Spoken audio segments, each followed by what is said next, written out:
Salut à tous, voici une nouvelle vidéo assez démoniaque.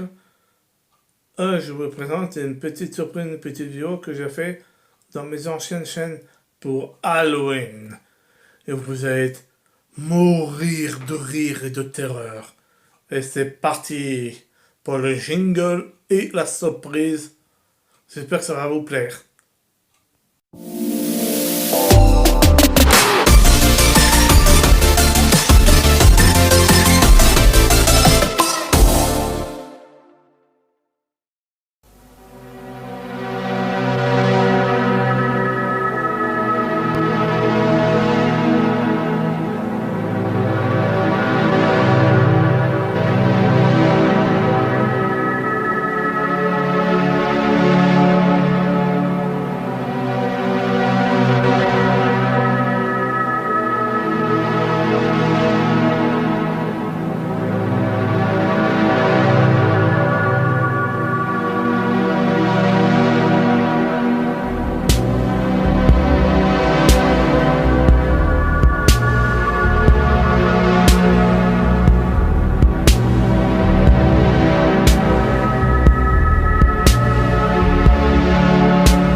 Bonjour, c'est une nouvelle histoire.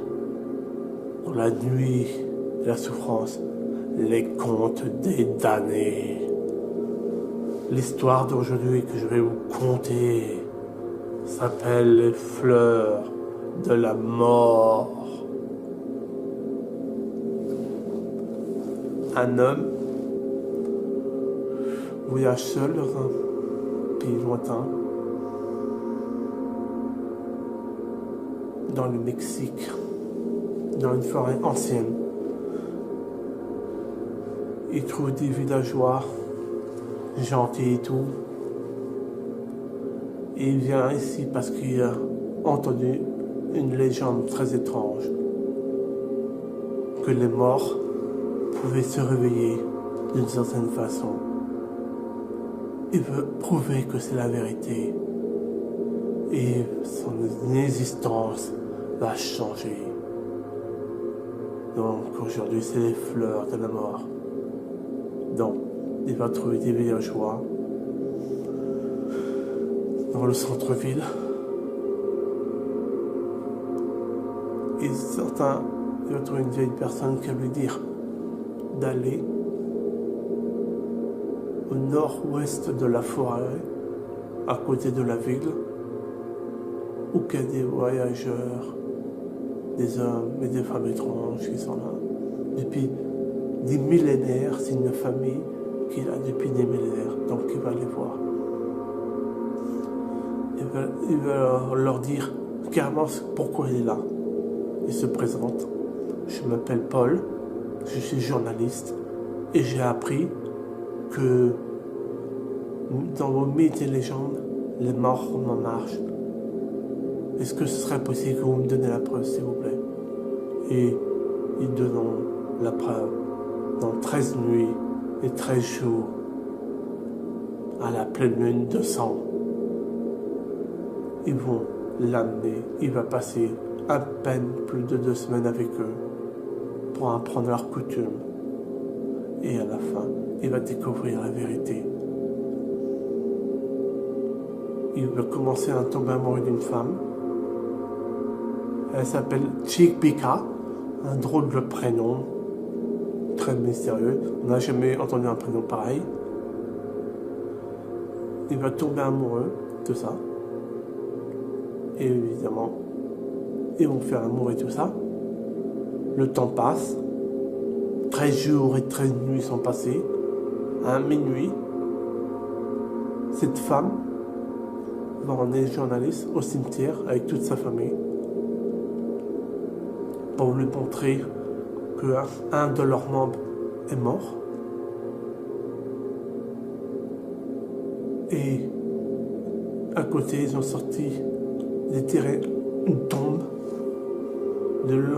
du premier membre de leur famille qui est dans cette région, qui est mort depuis des milliers d'années, Et quand la nuit est complètement réveillée et que la pleine de sang est complète, ils ont ouvert la tombe et déshabillé le cadavre, moitié décomposé, mais il est conservé, c'est incroyable. Comment ça se fait, on ne sait pas. La pleine de sang est complète et une fleur pousse dans son cœur de ce corps, de ce cadavre. Et ils vont prendre la fleur et l'enlever. Ils ont un chaudron à côté, ils ont de l'eau bouillante, ils vont broyer la fleur et la mettre dans l'eau bouillante. Ils vont mélanger. Et j'ai entendu 13 minutes et 13 secondes. Le chiffre 13, c'est mystérieux. Donc, la concoction est prête. Et le dernier membre de leur famille qui est mort a été déterré. Il est tout décomposé. Mais il est mort il n'y a pas longtemps. Il y a des asticots dedans. Là, des bouts de chair décomposés qui sont enlevés, tout ça. Et ils prennent une seringue, une grosse seringue. Ils prennent l'eau bouillantée dans la seringue. L'ancien qui fait cette cérémonie, cette contation mystérieuse, prend la seringue et la remplit et va s'approcher du cadavre tout décomposé avec plein d'asticots et va mettre le produit directement dans le cœur. Voilà. Plusieurs minutes passent. La minute passe, tout le monde parle plus, il n'y a plus aucun bruit mystérieux. Mais qu'est-ce que c'est que ça? Le journaliste s'approche pour savoir ce que c'est. Et d'un seul coup, deux hommes forts, deux frères, bloquent le journaliste. Il peut plus s'évader. Comment il va faire? Qu'est-ce qui se passe? Mais qu'est-ce qui vous prend? Je veux juste voir la vérité. Tu vas voir la vérité, mais tu es obligé de mourir. Mais vous êtes fou. Le journaliste, il se met à crier. Mais laissez-moi tranquille. Mais qu'est-ce qui se passe? Et d'un seul coup, le cas tout décomposé avec plein de psychos se réveille et se met à crier. Ah! À crier très fort, à crier très fort. Personne ne les entend de là où ils sont, que c'est un cimetière ancien. C'est là qu'ils enterrent la famille depuis des millénaires. Donc le cadavre se met à crier. Les deux hommes approchent le journaliste de force. Il est affreux, il est panique. Et le cadavre sort de sa tombe. Il se lève. Et il va lui bouffer la cervelle au journaliste. Il va lui arracher la cervelle. Avec autant de violence et de terreur que le sang va gicler de partout. Et l'homme, il comprend que pour savoir la vérité de cette mythe des légendes, il faut mourir.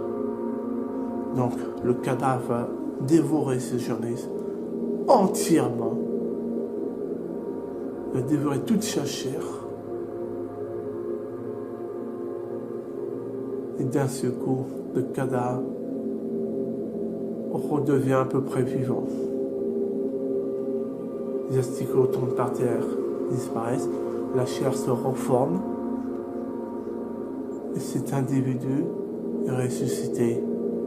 Et le journaliste est entièrement dévoré, complètement dévoré, toute sa chair dévorée par ce cadavre ressuscité.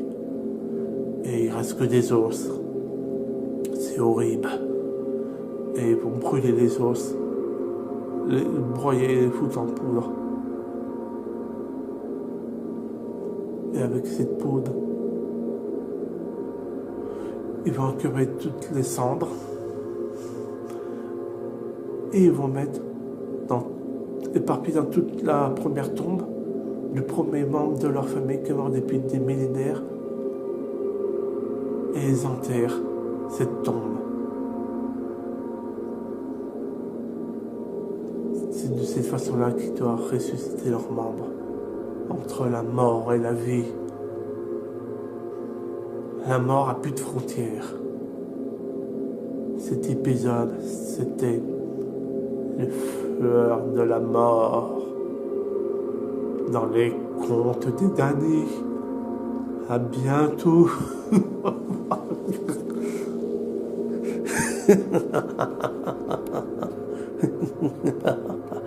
À bientôt.